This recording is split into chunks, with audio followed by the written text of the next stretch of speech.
کے اختلاف کے اندر الجھے ہوئے رہ گئے تو ہمارا بھی یہی حشر ہوگا۔ وہ وقت آنے سے پہلے اپنی صفوں کے اندر اتحاد پیدا کرو۔ اگر اتحاد ہے تو ہمیں کوئی توڑ نہیں سکتا، اگر اتحاد نہیں ہے تو میرے ایمانی بھائیوں گاجر مولی کی طرح ہم بھی کاٹے جائیں گے۔ اللہ تعالیٰ وہ وقت آنے سے پہلے ہمیں اتحاد اور اتفاق کے ساتھ میل محبت کے ساتھ مل جل رہ کر دین کے کاموں میں، دنیا کے کاموں میں ہمیں آگے بڑھنے کی توفیق عطا فرمائے۔ وقت تو 2 منٹ کا تھا، لیکن میرے ایمانی بھائیوں اخلاقی فریضہ بنتا ہے حق بات کہنے کا۔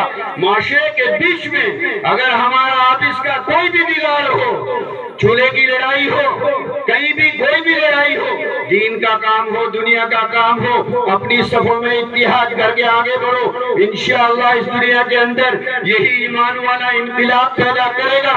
اگر آپ اس کی صفوں میں انتشار باقی رہا تو وہ وقت دور نہیں، ہم خون کے آنسو روئیں گے۔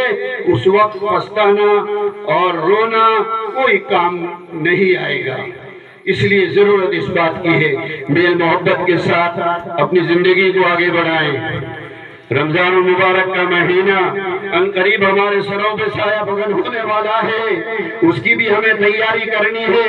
روزہ، نماز، تراویح، قرآن کریم کی تلاوتوں کا اہتمام، ان سارے اعمال پہ ہمیں پابند ہونا ہے۔ میرے ایمانی بھائیوں مبارکباد کے لائق ہے، خاص طور سے یہاں کا نوجوان طبقہ دن بھر اپنے تمٹے میں لگا رہتا ہے، لیکن صبح شام کی ان کی قربانیوں کا نتیجہ ہم سب نے دیکھا ہے۔